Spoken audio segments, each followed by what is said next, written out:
The wind over the Nebraska prairie in March of 1876 did not whisper. It pushed like a hand against the chest, steady and cold, carrying the scent of dry grass and distant rain that never came. Clara Whitaker stood in the doorway of her sod cabin, the doorframe worn smooth by her own hand, and watched the sun rise pale and watery over a landscape that seemed to have forgotten her. She had been on this claim for 14 months, and every morning the land felt more like a question without an answer. Her fields lay fallow, the furrows she had dug with a borrowed plow already choked with weeds.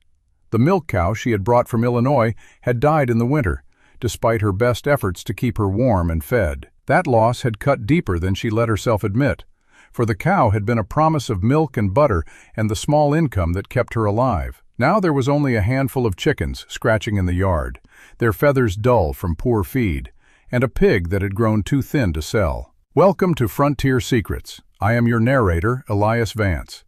Here we unearth the forgotten stories of the American frontier. Tonight we follow Clara Whitaker, a woman who stood alone on the prairie with nothing but a failing homestead and a stubborn hope that the land might yet yield to her. Clara bent to lift the heavy bucket from the well, the rope rough against her palms. Water had been low all month, and she had to haul it from a seep half a mile west, where the ground stayed damp even in drought. Her arms ached from the work, and her boots were caked with mud from the morning chores. The cabin behind her was small and dark, with a roof of sod that leaked when the spring rains came, and a stovepipe that smoked, no matter how she cleaned it.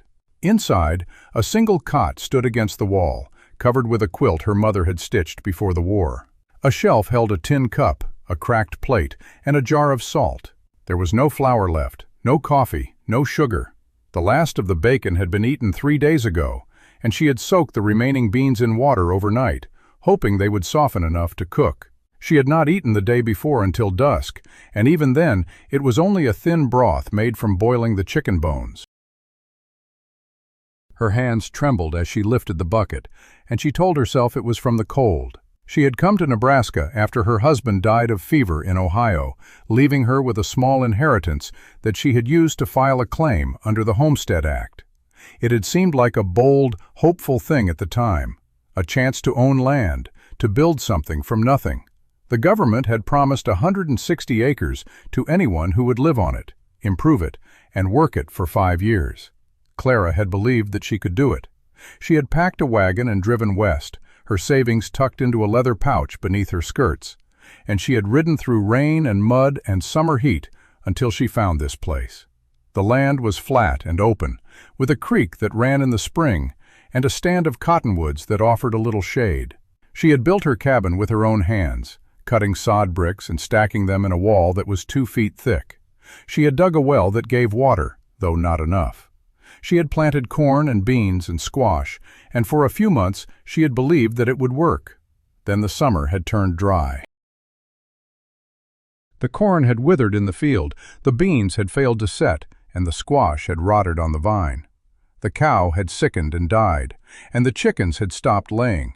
Her neighbor, a man named Arthur Gable, had ridden past her claim one evening and called out that she ought to give up and go back east. He had said it with a laugh, and his wife, a sharp-eyed woman named Martha, had nodded from the wagon seat. Clara had stood in her yard and watched them drive away, the dust settling over her boots. She had answered back then.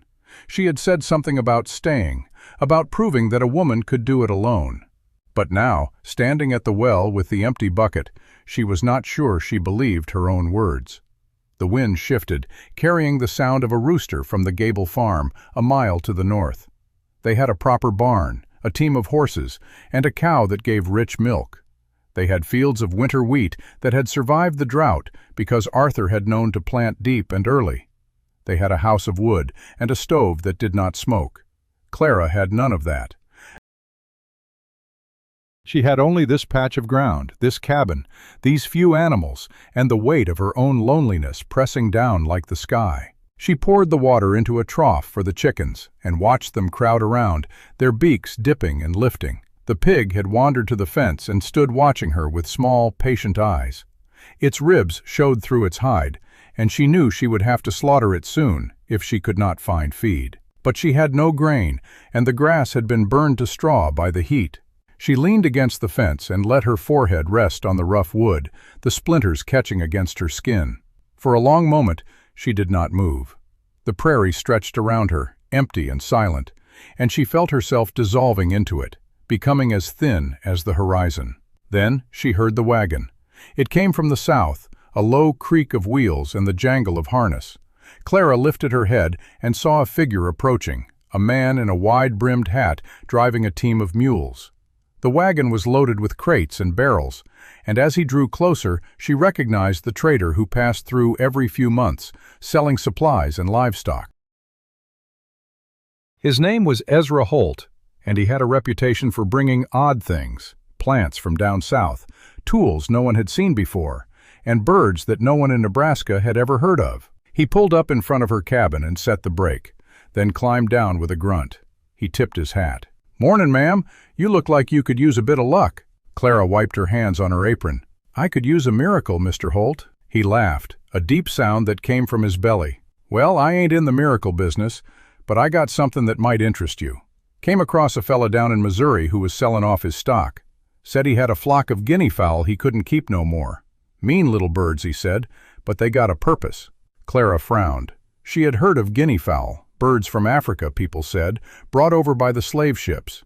They were noisy and wild, and most farmers kept them for meat or to raise an alarm when strangers came. But she had never seen one, and she was not sure she wanted to. "I don't have money for fancy birds, Mr. Holt. I'm barely keeping the chickens alive." Ezra shook his head. "These ain't fancy. They're tough as boot leather. Eat anything, bugs, ticks, seeds, scraps.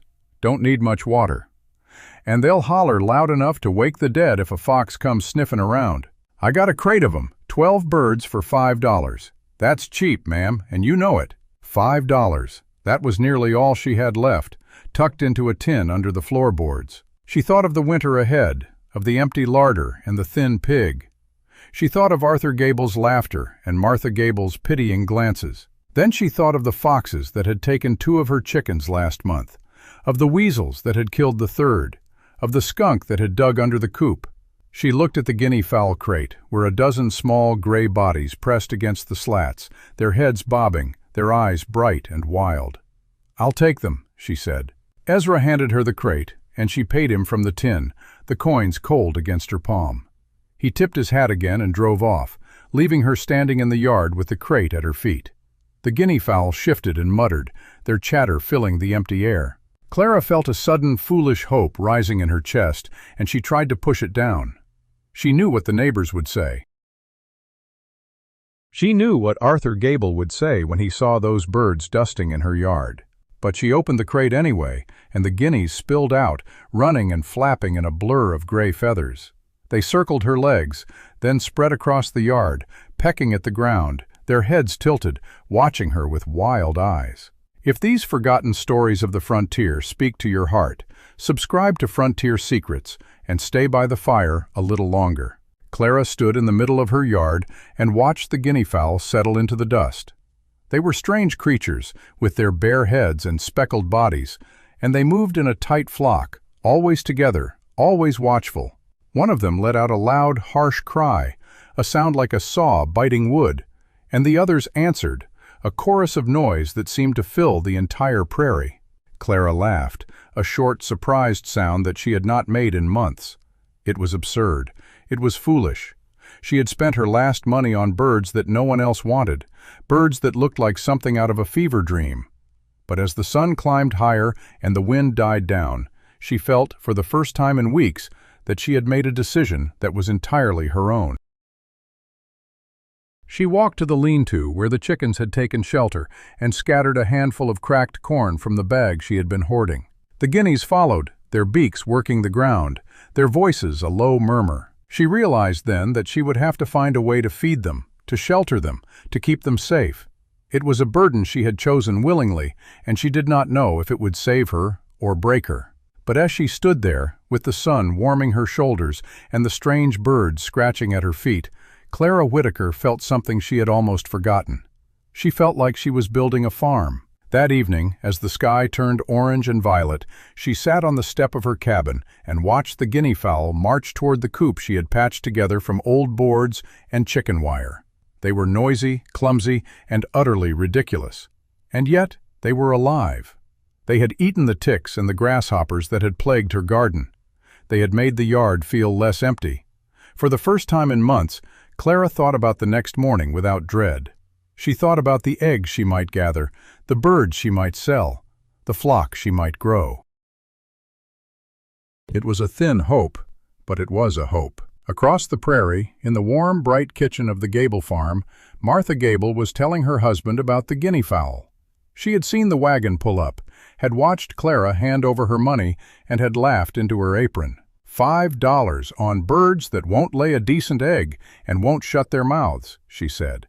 That woman has more pride than sense. Arthur Gable shook his head. She won't last the winter, mark my words. That claim will be back to grass by spring. Clara did not hear them. She was inside her cabin, the fire low, the guinea fowl settling in the coop outside. She pulled the quilt over her shoulders and listened to the wind press against the walls. It was a sound she had grown used to, the voice of the plains that could be cruel or kind. She closed her eyes and thought of her mother, who had told her once that the land would teach her if she let it. She had not understood then. Now, lying in the dark, with the strange birds calling in their sleep and the stars cold above the sod roof, she began to understand that she had nothing left to lose but her fear. And perhaps that was enough. The guinea fowl woke her before dawn. Their cries cut through the thin walls of the sod cabin like 100 tiny saws, harsh and insistent. And Clara sat up with a start, her heart pounding. For a moment she did not remember the birds. Then the sound resolved into that strange chorus, and she pressed a hand to her chest and let out a breath. She pulled on her boots and her wool shawl, the one her mother had knitted before the war, and stepped out into the gray light of early morning. The guinea fowl were running along the fence line, their speckled bodies quick and purposeful, their heads bobbing as they pecked at something in the grass. She watched them for a moment, still half asleep, and then she saw what they were eating. The ground was alive with tiny black insects, aphids or fleas, that had been crawling up the posts of the coop. The guinea fowl were devouring them with a speed and efficiency that made Clara pause. She had not noticed the insects before, but the birds had. They were cleaning her yard. The morning chores went quickly. The guinea fowl had already scratched through the dust around the cabin, and Clara found that she did not need to scatter much grain. They were finding their own food, grasshoppers, beetles, grubs, and something small and brown that moved in the weeds. She watched them for a long time, leaning on the fence, her breath misting in the cold air. The chicken coop had been quiet for weeks, the remaining hens too weak to lay. But the guinea fowl were different. They were not weak. They were wiry and loud, and full of a nervous energy that seemed to press against the stillness of the prairie. One of them climbed onto the roof of the coop and let out a call that echoed across the land, a sharp, two-note shriek that sounded like a question. The others answered, and the morning filled with noise. It was a mile to the Gable farm, but the sound carried. Clara knew that Martha Gable would have heard it. She knew that Arthur Gable would have looked up from his breakfast and shaken his head. She knew that the hired men, if they were already in the fields, would have exchanged glances and grinned. She did not care. The guinea fowl were alive. They were eating. They were doing what she had asked them to do. And for the first time in weeks, she had a reason to step outside and look at the sky without dread. She walked to the garden plot where she had planted a few rows of beans and squash the week before. The soil was dry and cracked, and the seedlings were pale and thin. But as she knelt to examine them, she noticed something. The little black beetles that had been eating the leaves were gone. In their place were the tracks of guinea fowl, the three-toed prints pressed into the soft earth. The birds had passed through the garden and cleared it of pests. Clara sat back on her heels and let herself smile. It was a small thing, a garden that might survive another week, but it was something. That afternoon she walked to the Gable farm to borrow a sack of corn. She had no money to buy it, but she had a butter churn that she had not used since the cow died, and she thought Martha might take it in trade.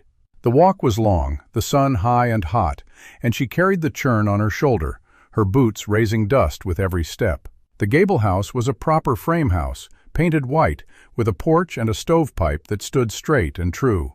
Martha was in the yard, pinning laundry to a line, and she looked up as Clara approached. Her face did not change, but her hands stilled. "Afternoon, Clara." The words were flat, polite in a way that held no warmth. "Afternoon, Martha. I was wondering if you might have a sack of corn to spare.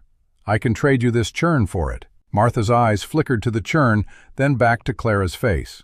"We got plenty of corn, but I don't know what I'd do with a churn. We've got 2 already." She lifted a wet sheet and snapped it flat, her movements quick and efficient. "Here you bought them African birds. Guinea fowl, they call them." "I did," Clara said. "Ezra Holt had a good price." Martha laughed, a short, brittle sound. "Good price for what? They ain't good for eggs, they don't hardly set. They'll keep you up all night with their noise. My mother had a pair once, and she said the only thing they was good for was eatin' pests, and they made such a racket doing it that you couldn't hear yourself think." She pinned another cloth to the line, not looking at Clara. "I reckon you'll get tired of 'em soon enough.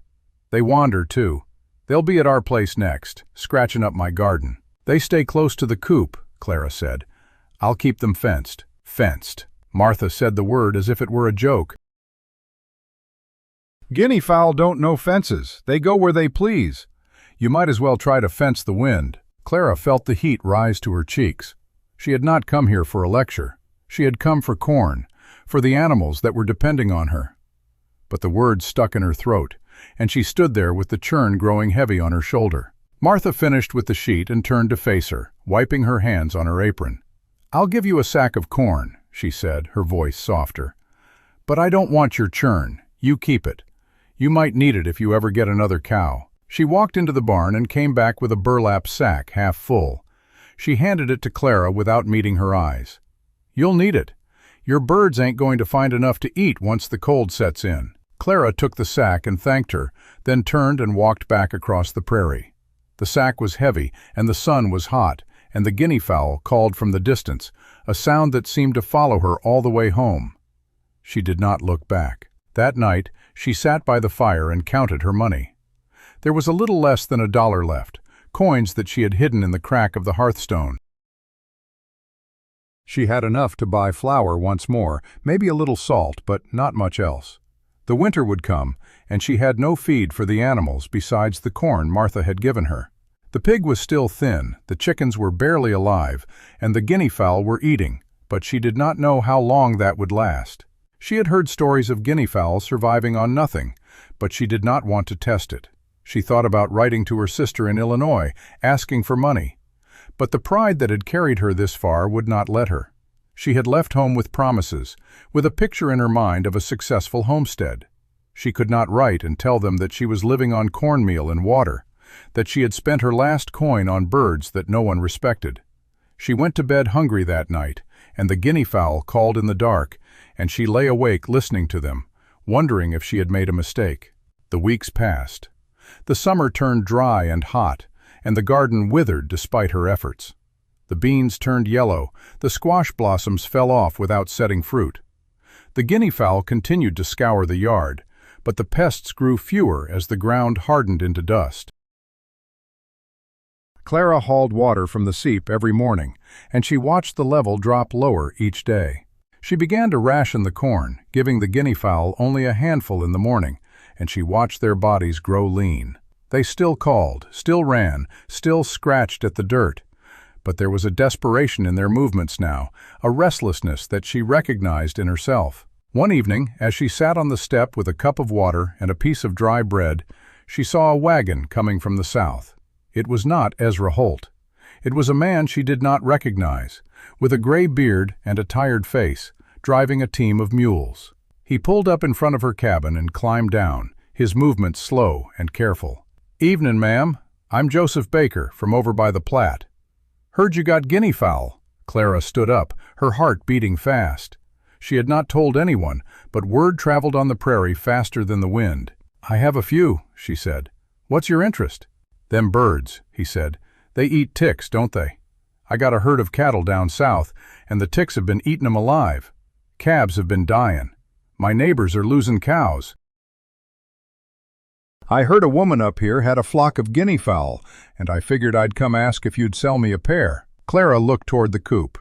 The guinea fowl were settling in for the night, their voices low and murmuring. She had not thought of selling them. She had thought of them as hers, as the last thing she had bought with her own money.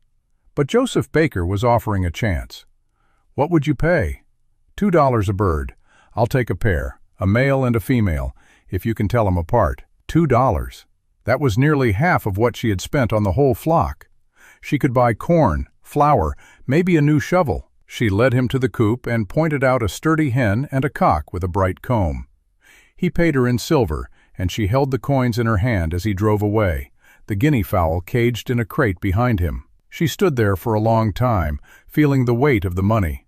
Then she walked inside and counted it again, and for the first time in months, she did not feel afraid. But the mockery did not stop. The next Sunday, she went to the small community gathering at the schoolhouse, and she heard the whispers. Arthur Gable stood in a group of men, and he spoke loud enough for her to hear. "Heard she's selling them birds now, making a business of it. What's next, trainin' 'em to plow?" The men laughed, and Clara felt her face grow hot. She stood by the table where the women had laid out pies and preserves, and she did not speak. She took a piece of dried apple and bit into it, the sweetness sharp on her tongue. Martha Gable came over to her, a cup of coffee in her hand.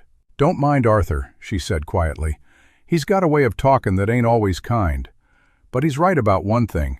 Those birds ain't going to make you a living. You'd do better to sell 'em all and move on." Clara looked at Martha, and she saw pity in her eyes. It was worse than the mockery. "I'm not moving on," she said. Martha shrugged and walked away, and Clara stood alone in the crowded schoolroom, the guinea fowl still calling in her memory. She did not know how she would survive the winter, but she knew that she would not leave. She had put her hand to the plow, and she would not look back. That night, on the walk home, the stars were bright and the air was still. The guinea fowl had not yet settled, and they called from the coop, a sound that was not quite a scream. Clara stood in the yard and looked at the sky, and she remembered a story her mother had told her, about a woman who had planted a garden in rocky soil and watered it with her own tears. She had not understood the story then. She thought it was about sadness. Now she understood that it was about stubbornness. The garden grew, her mother had said, because the woman refused to let it die. She walked to the coop and knelt down, looking through the slats at the gray shapes huddled together. One of them lifted its head and fixed her with a bright, unblinking eye. Clara whispered, "You stay alive. We'll get through this together." The guinea fowl did not answer. But in the morning, when she opened the coop, they ran out into the yard and began to scratch and peck. And Clara saw that the ground was no longer dry. There had been rain in the night, a soft, steady rain that had settled the dust and left the grass damp and green. The prairie smelled of wet earth and sage, and the guinea fowl spread across the yard like speckled stones come to life. Over the next few weeks, Clara sold another pair of guinea fowl to a farmer whose horses had been plagued by flies. She sold a single bird to a woman who wanted the feathers for a hat. She traded a pair for a sack of oats and a side of salt pork. The flock was shrinking, but the money was growing, and the garden began to recover with the rain. She planted a late crop of turnips and carrots, and the guinea fowl kept the pests away. She began to think that maybe, just maybe, she could make it. And then the grasshoppers came. It started as a whisper in the grass, a rustling sound that moved like wind. Clara was mending the fence near the garden when she heard it, and she looked up to see a cloud on the horizon, dark and low. The guinea fowl went silent. The chickens ran for cover. The pig pressed itself against the fence, its ears flat. Clara stood and watched the cloud grow, and she felt a cold dread settle in her stomach. She had heard stories of grasshoppers, of fields stripped bare in hours, of farms destroyed in a single afternoon. She had never seen it. Now she watched it come. Across the county, Arthur Gable stood in his wheat field, his face pale. He had heard the sound, too. He sent his hired men to light fires, to try to drive the hoppers away with smoke. But the grasshoppers came anyway, a living tide that covered the ground, the trees, the houses. They climbed the walls, they filled the wells, they ate the wheat, the corn, the hay, the garden, the clothes on the line. They stripped the leaves from the cottonwoods and left them bare. They ate the paint off the side of the schoolhouse. Clara ran to her coop. The guinea fowl had not run. They were standing in a tight circle, their heads low, and they were eating the grasshoppers. The insects were pouring over the yard, and the guinea fowl were devouring them, their beaks snapping so fast that the sound was like rain on a tin roof. Clara watched in amazement as the birds gorged themselves, growing fat and full in front of her. They did not stop. They ate for hours, even as the grasshoppers covered the cabin, even as the sun turned dark with the swarm, even as the world screamed around them. The guinea fowl ate until their crops bulged, and then they ate more. When the grasshoppers finally passed, 2 days later, Clara's garden was intact. The turnips and carrots stood green and whole. The fence posts bore the scars of the grasshoppers' jaws, but the crops themselves had been saved. And in the yard, the guinea fowl stood exhausted but alive, their feathers spattered with insect juice, their eyes bright. Clara walked to the edge of her property and looked north, toward the Gable farm. The fields there were brown. The wheat was gone. Arthur Gable's corn had been stripped to the stalk. She could see him standing in the field, his shoulders slumped, his hat in his hands. She felt no triumph in that moment, only a deep, quiet understanding that the world had changed. For the first time in her life, she understood that the thing that was mocked could be the thing that saved you. She walked back to her cabin, and the guinea fowl followed her, their voices low and satisfied. She did not know what she would do next, but she knew that she had been right to buy them. She had been right to believe. The morning after the grasshoppers passed, Clara walked through her garden and found it standing green and whole. The turnip tops were ragged, the carrot fronds nibbled at the edges, but the roots were firm in the soil. The squash blossoms had been stripped, and the bean leaves showed lacy holes, but the plants themselves had survived. She knelt and touched the earth, cool and damp from the rain that had fallen just before the swarm. The guinea fowl had done their work. They stood in a loose circle at the edge of the garden, their feathers still speckled with the juice of the insects they had devoured, their crops full and heavy. One of them let out a low, satisfied murmur, and the others answered in kind. Clara rose and walked to the fence line. Beyond her property, the prairie was brown. The grass was gone. The weeds were gone. The cottonwoods stood bare, their leaves eaten to the veins. She looked north toward the Gable farm, and she could see the shape of the house, the barn, the silo. But the fields that had been gold with wheat were now the color of dust. The corn that had stood tall and green was a field of broken stalks. She could see Arthur Gable standing at the edge of his property, his arms crossed, his head bowed. He did not look toward her. He stared at his ruined land as if he were trying to memorize the shape of his loss. Clara returned to the cabin. She had flour now, and salt pork, and a little coffee. She had money from the guinea fowl sales. She had a garden that would feed her for weeks. She had a flock of birds that had saved her farm. And yet she felt no triumph. The silence of the prairie was heavier now, broken only by the occasional cry of a guinea fowl. The air smelled of dust and dead insects, and the sky was pale and flat. She built a fire and cooked a pot of beans with a piece of the salt pork, and she ate slowly, savoring the warmth of the food. The guinea fowl gathered at the door, and she threw them a handful of corn. They pecked at it without enthusiasm. They were still full from the grasshoppers. That afternoon, a wagon came up the road. Clara stepped out to see who it was, and she recognized the driver as Hiram Jones, a farmer who lived 2 miles to the east. He was a quiet man with a wife and 6 children, and he had always been kind to Clara, though they rarely spoke. His wagon was loaded with empty crates, and his face was drawn and tired. He climbed down and walked toward her, his boots crunching on the dry ground. "Miss Whitaker," he said, taking off his hat, "I heard you got them guinea fowl." "I was hoping I could buy a pair." Clara nodded. She had been expecting this. Word had spread quickly across the county. The farmers who had lost their crops to the grasshoppers were now looking for any solution. "I have 2 left," she said. "I sold the others." Hiram's face fell. "Only 2? I was hoping for 4 or 5. They're all I got, but they're good birds. They cleared my garden." He looked at the green rows behind her, and his eyes widened. "Your garden made it through? I ain't seen a green thing in 3 miles. The hoppers ate everything I had." "The guinea fowl ate the hoppers," Clara said. "They saved the garden." Hiram stood silent for a long moment. Then he shook his head. "I didn't think much of them birds when I heard you bought 'em. I laughed myself, I'm ashamed to say. But I ain't laughing now." He took out his wallet and counted out $4. "I'll take the pair. I need something to keep the bugs off next year." Clara led him to the coop and caught the last 2 guinea fowl, a hen and a cock. They struggled in her hands, their voices sharp and angry. She put them in the crate Hiram had brought, and he lashed it to the wagon.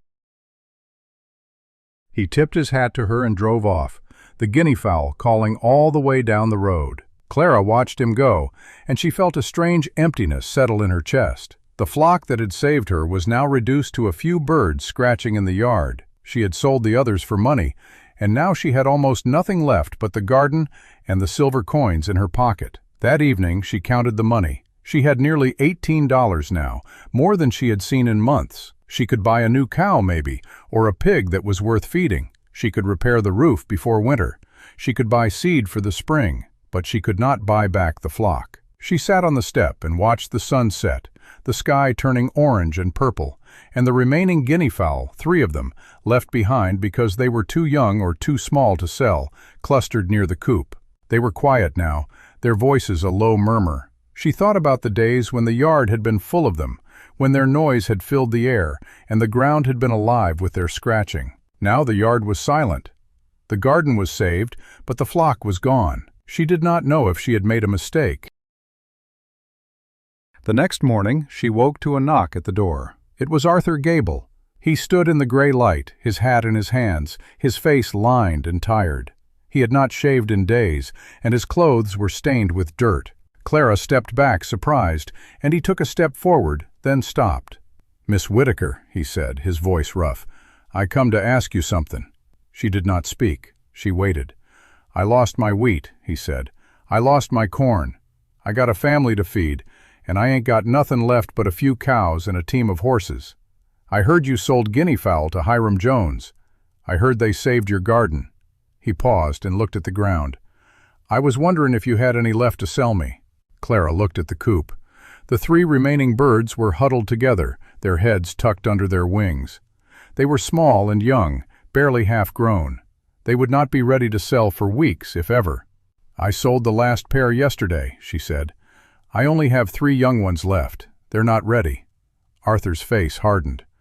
"You could sell me those." "They're too small. They wouldn't survive the winter if you moved 'em." "I'll take 'em anyway." His voice was sharp now, edged with desperation. "I need something. I can't go into next year with nothing. Them birds could keep the ticks and the hoppers off my pasture. I'll pay you double." Clara shook her head. "I can't sell 'em. They're all I have." Arthur took a step closer. His hands were shaking. "You got a garden. You got money. I got nothing. You see that? My children are going to go hungry this winter, and you're standing there with birds you won't sell me." Clara felt a chill run through her. She had never seen Arthur like this, angry, afraid, cornered. He had always been the one who laughed at her, the one who mocked her choices. Now he was standing in her yard, begging, and she could not help him. "I'm sorry," she said. "I can't." Arthur stared at her for a long moment. Then he turned and walked back to his wagon, his boots raising dust. He climbed up and drove away without looking back. Clara stood in the doorway and watched him go, the guinea fowl calling softly behind her. She felt a weight settle on her shoulders, a loneliness that was sharper than before. She had done what she had to do, but it did not feel like victory. The days grew shorter. The garden ripened, and Clara harvested the turnips and carrots and stored them in the root cellar. She dried the beans and hung them from the rafters. She salted the pork and packed it in a barrel. She repaired the cracks in the cabin walls with mud and straw, and she stacked sod bricks against the north side to block the wind.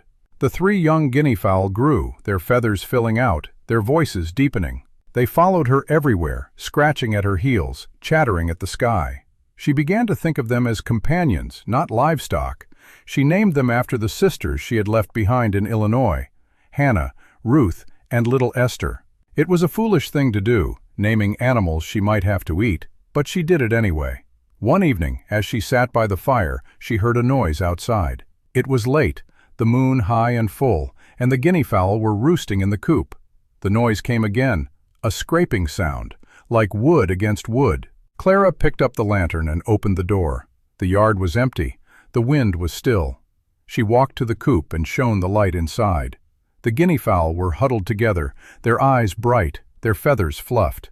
They were alive. She counted them. 3. She let out a breath and turned to go back inside. And then she saw it. A footprint in the dust near the fence. It was large, the shape of a man's boot, and it was fresh. Clara stood still, the lantern shaking in her hand. Someone had been in her yard. Someone had come close to the coop. She thought of Arthur Gable, of his desperate face, of the way he had looked at her when she refused him. She walked to the fence and looked out across the prairie. The moonlight silvered the grass, and the shadows stretched long and dark. She saw nothing, but she knew that she was not alone. She did not sleep that night. She sat by the fire with a knife in her hand, listening to the wind and the creak of the cabin walls. In the morning, she opened the door and found that the coop door was open. The guinea fowl were gone. Clara ran outside, her heart pounding. She searched the yard, the garden, the field beyond. She called their names, Hannah, Ruth, Esther. But there was no answer. The prairie was empty. The coop was empty. The tracks of a man's boots led from the fence to the coop and back again, disappearing toward the north, toward the Gable farm. She stood in the middle of her yard, the sun rising cold and pale, and she felt the tears come. She had saved the garden, she had saved herself, but she had lost the birds that had saved her. She did not know if she could start again.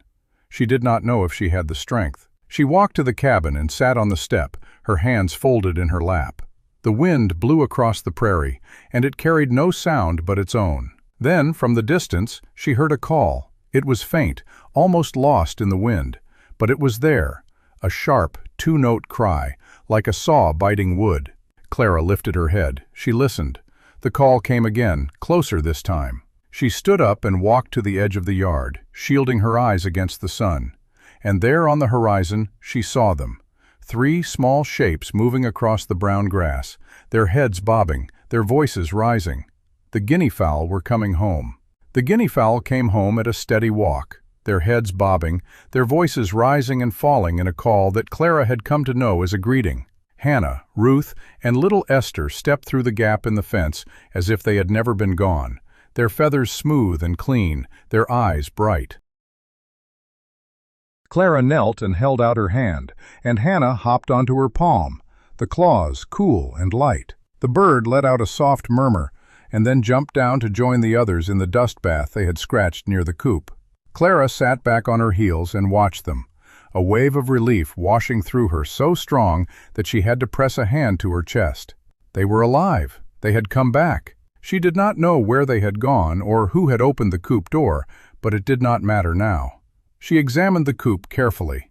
The latch was old, a simple wooden peg that could be lifted by a clever animal or a careless hand. She replaced it with a sturdy iron hook that she had found in the barn, the one piece of hardware left from the previous owner.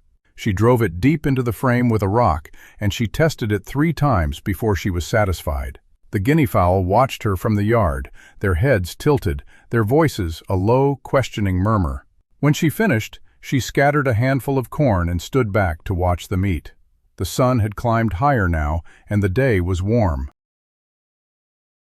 The prairie was still brown and bare, but the garden was green, and the birds were fed. And Clara felt something she had not felt in a long time.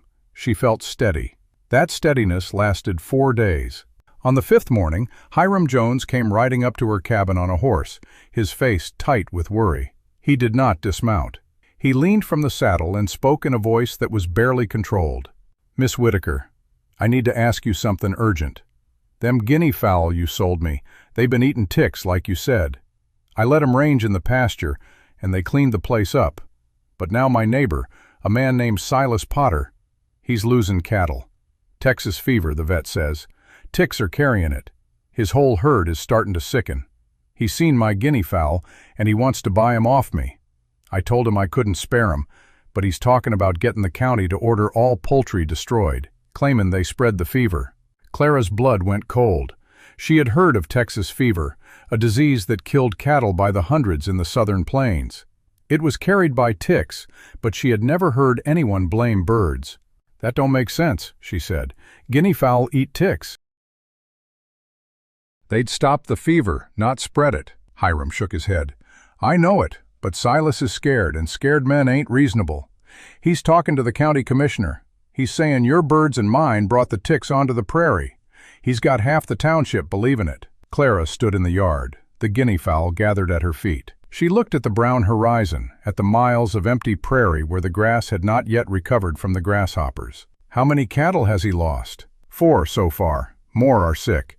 If it spreads, it could wipe out half the county's herds." Clara thought of Arthur Gable's cattle, of the herd he had bragged about at the schoolhouse gathering. She thought of the other farmers she knew, the ones who had laughed at her guinea fowl, the ones who had lost their crops to the grasshoppers and were now facing another disaster. She did not want to see them suffer, but she also knew that her birds were not the cause. She had to prove it. "Tell Silas Potter I'll come talk to him," she said, "and tell him to bring his vet." Hiram nodded and rode off, and Clara stood in the yard for a long time, the guinea fowl scratching at her boots. She did not know what she would say. She did not know if anyone would listen, but she knew that she could not stay silent while her birds were blamed for a sickness they could cure. She walked inside and changed into her best dress, the blue calico she had worn to church in Illinois. She brushed her hair and pinned it up. She took the silver coins from the tin and counted them, $18 still. She tucked them into a pouch and tied it around her waist. Then she opened the coop and lifted Hannah into her arms. The bird squirmed and complained, but Clara held her firm. She would bring proof. The walk to Silas Potter's farm was 3 miles.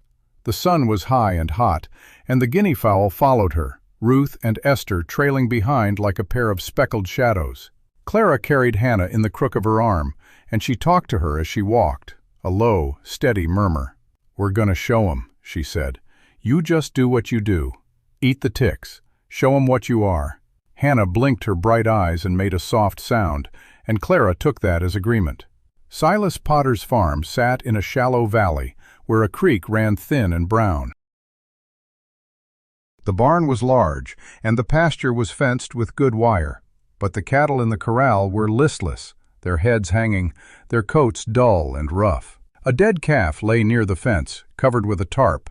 Silas Potter himself stood by the gate, a heavy man with a red face and a thick beard. He had a shotgun leaning against the fence post, and his eyes were hard. "Miss Whitaker," his voice was flat, "you got nerve coming here with them birds." Clara stopped 20 feet from him. She set Hannah down, and the guinea fowl stayed close to her feet. "I came to show you that my birds are not the cause of your trouble. They eat ticks. They stop the fever." Silas spat into the dust. "I heard that story, but I also heard you've been selling them birds all over the county. And now my cattle are dying. That's enough coincidence for me."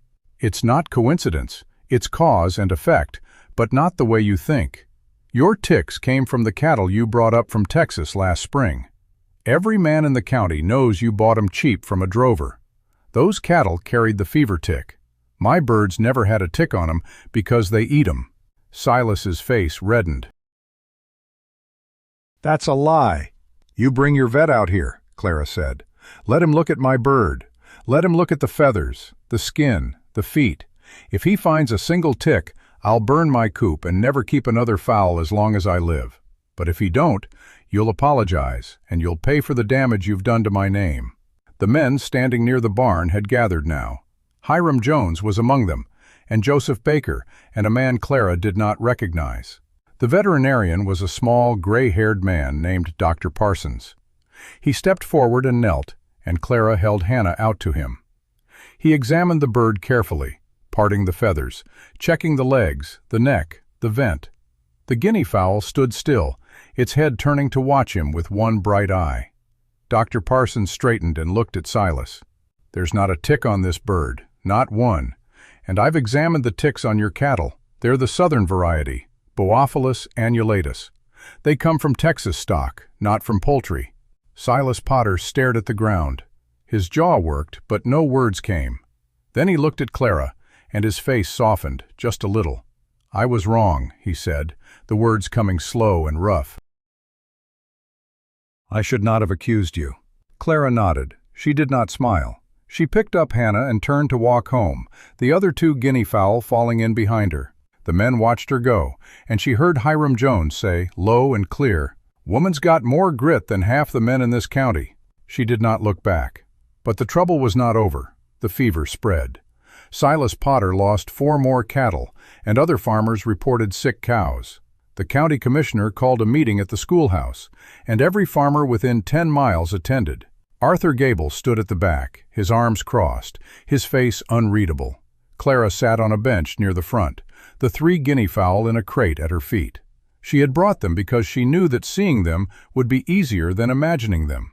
The commissioner, a thin man named Elbert Crane, called the meeting to order. He stood at the front of the room with his hands clasped behind his back, and he spoke in a voice that carried no warmth. "We got a problem. Cattle are dying. We got to figure out how to stop it. Some of you are saying the guinea fowl are to blame. Some of you say they're the cure. I want to hear from both sides." The room erupted. Men shouted over each other. One farmer accused Clara of bringing a plague. Another said she had saved his garden. A woman in the back, Arthur Gable, Clara realized, called out that the birds were just birds, and blaming them was foolish. The noise grew until Elbert Crane pounded a gavel on the table and demanded silence. Clara stood up. The room went quiet. She had not planned a speech. She had never spoken to a crowd before. But the quiet pressed in, and she found her voice. "I bought those birds when I had nothing left," she said. "People laughed at me. Arthur Gable laughed at me." She looked at the back of the room, where Arthur stood stiff and silent. "But those birds ate the grasshoppers that would have destroyed my garden. They ate the ticks that were on my land. And when I sold pears to other farmers, their pastures got cleaner. I didn't bring the fever. The ticks came from cattle brought up from the south. But my birds can eat those ticks. They can clear a pasture in a season. If you want to save your cattle, you don't destroy the guinea fowl. You buy them. You breed them. You let them do what they were made to do." Silas Potter spoke from the back. "She's right. I checked her birds. They're clean. And my fever started with the cattle I bought from Texas, not from her." The room murmured. Elbert Crane looked around the crowd. "All right. We won't order any destruction of poultry, but I want every man here to examine his own stock and his own practices. And I want Miss Whitaker to come to the next meeting and tell us how she raises them birds." Clara sat down, her heart hammering. The meeting ended, and the farmers drifted out in small groups. She gathered the crate and walked out into the cool night air. Martha Gable caught her arm as she passed. "You did good," Martha said. "I didn't think you had it in you." Clara looked at her, and for the first time, she saw no pity in Martha's eyes, only respect. "Thank you," she said. But as she walked home under the stars, the guinea fowl quiet in their crate, she could not shake the feeling that the worst was still ahead.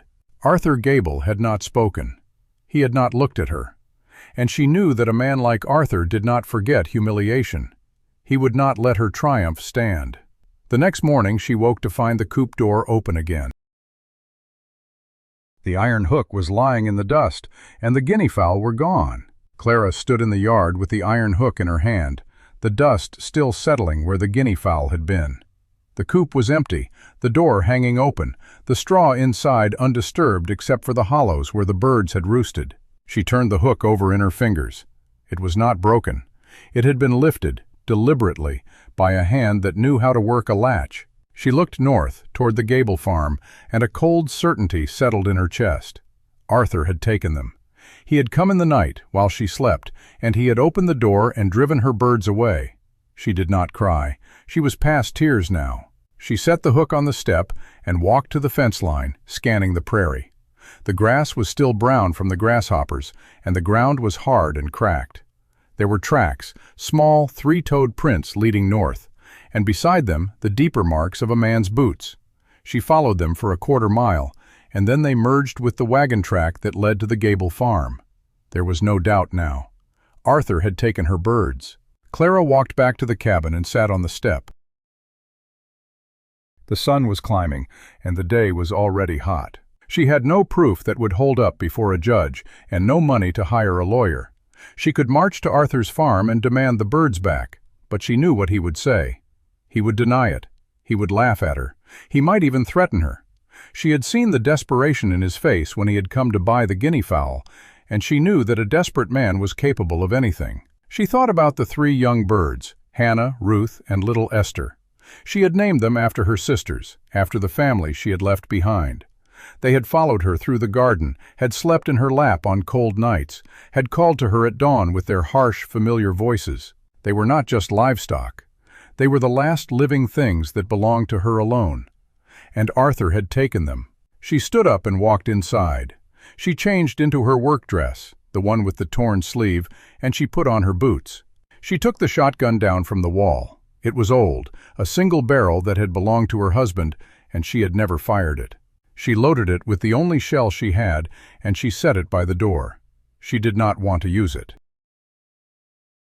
But she wanted Arthur to know that she was not afraid. The walk to the Gable farm took an hour. The sun beat down, and the dust rose around her boots. She did not hurry. She wanted time to think, to prepare what she would say. When she reached the gate, she saw Arthur in the yard, mending a harness. He looked up when he saw her, and his face went still. He set the harness down and walked toward her, wiping his hands on his trousers. "Miss Whitaker." His voice was flat, careful. "Mr. Gable, I want my birds back." He did not blink. "I don't know what you're talking about." "I followed the tracks. They lead to your place. You took them last night." Arthur laughed, a short, dry sound. "You got no proof of that. Them birds of yours wander. They could be anywhere." "They don't wander. They stay close to the coop. You took them because I wouldn't sell them to you." He stepped closer, and she saw the anger flicker in his eyes. "You think you're better than me, don't you? You think them birds make you something special. Well, they don't. They're just birds, and I got a right to protect my farm. Your farm is fine." "My birds didn't hurt it. They took my grasshoppers," he said, his voice rising. "They ate the bugs that could have been feed for my cattle, and now I got nothing." Clara stared at him. "The grasshoppers ate your crops. My birds ate the grasshoppers. They helped you, not hurt you." Arthur shook his head. "I don't see it that way. Now get off my land." Clara stood her ground. "Give me my birds." He took a step toward her, his fists clenched. "I said get off my land." She looked at him, and she saw the fear beneath the anger. He was a man who had lost everything, and he did not know how to bear it. She turned and walked back toward the gate. She did not look back. She knew that the birds were gone, and she knew that she would not get them back by force. She walked home in silence. The prairie stretched around her, empty and brown, and the sun was a white disk in a pale sky. She felt the weight of her own failure pressing down on her. She had saved the garden. She had proven the birds were not the cause of the fever. But she had not been able to keep them safe. She opened the coop door and stood there, looking at the empty straw. The silence was deeper than any she had ever known. The weeks that followed were the hardest of her life. The drought settled over the prairie like a blanket, dry and hot and unbroken. The creek that ran through her claim shrank to a trickle, then to mud, then to cracked earth. The seep where she had hauled water dried up completely. She dug a new hole in the creek bed, 3 feet deep, and found only a little muddy water. She strained it through cloth and boiled it, and it tasted of dirt. The garden began to wilt. The turnips grew tough and woody. The carrots stopped growing. The beans turned yellow and dropped their leaves. She watered them with the muddy water, carrying bucket after bucket from the creek bed. But it was not enough. The pig died. She found it one morning, lying stiff in the pen, its ribs showing, its eyes open. She buried it near the cottonwoods, and she stood over the grave for a long time, her hands hanging at her sides. She had no tears left. She had used them all. She lived on the dried beans and the salt pork, rationing carefully. She cut her portions in half, then in half again. She fed the chickens the last of the corn, and they stopped laying. She thought about killing them, but she could not bring herself to do it. They were the only living things left besides herself. She watched them scratch at the hard ground, finding nothing, and she knew that they would starve before winter came. One evening, as she sat on the step, she heard a sound. It was faint, almost lost in the wind. but she knew it. It was the call of a guinea fowl. She lifted her head and listened. The call came again, closer this time. She stood up and walked to the edge of the yard, her heart beating fast. And there, in the fading light, she saw a shape. A single guinea fowl, walking toward her across the brown grass. It was Hannah. She recognized the tilt of her head, the way she carried herself. The bird walked right up to her feet and stood there, trembling, its feathers dull and dusty. Clara knelt and picked her up. Hannah was thin, lighter than she had been, but she was alive. She had come home. Clara carried her to the cabin and gave her water in a tin cup. The bird drank, her beak dipping and lifting, and then she closed her eyes and tucked her head under her wing. Clara sat with her in the dark, stroking her feathers, whispering to her. She did not know where Ruth and Esther were. She did not know if they would come back, but she had one, and that was enough to keep her going another day. The next morning she found a nest in the garden. It was hidden under the withered leaves of the squash plants, a shallow bowl of grass and feathers, and in it lay 5 small eggs. They were pale brown, speckled with darker spots, and they were warm to the touch. Clara knelt and looked at them. She did not know when they had been laid, or if they were fertile, but they were a promise. She gathered them carefully and carried them into the cabin, wrapping them in a cloth and placing them in a bowl near the stove. Hannah watched from the corner, her head tilted, her voice a low murmur. The drought continued. The prairie grew drier. The wind carried dust that sifted through the cracks in the cabin walls. Clara ate the last of the salt pork and boiled the last of the beans. She had no money left. She had spent the silver on seed that had not grown. She sat in the cabin and watched the guinea fowl egg, turning them each day, keeping them warm. She did not know if they would hatch. She did not know if she would survive the winter. But she had eggs, and she had one bird, and she had something that the Gables and the Joneses and the Potters did not have. She had a reason to get up in the morning. And then, on a night so dark that she could not see her hand in front of her face, the sky broke open. The rain came, not as a soft shower, but as a deluge, a curtain of water that pounded the cabin roof and ran in rivers through the yard. Clara stood in the doorway and watched the dry earth drink. She let the rain soak her dress, her hair, her face. She opened her mouth and tasted the sweetness of it. The guinea fowl eggs were warm in the bowl, and Hannah was perched on the back of a chair, her feathers ruffled, her eyes bright. The rain fell for 2 days, and when it stopped, the prairie was green. Clara walked out into the morning light. The grass was pushing up through the mud. The garden was a tangle of new growth, the turnips and carrots sending up fresh leaves. She found the other 2 guinea fowl standing at the fence line. Ruth and Esther returned as if they had never left. Clara laughed. She laughed until her sides ached, and the guinea fowl called back to her, their voices filling the air. She had lost so much. She had been mocked and stolen from and broken down. But she had not been destroyed, and the prairie was green again.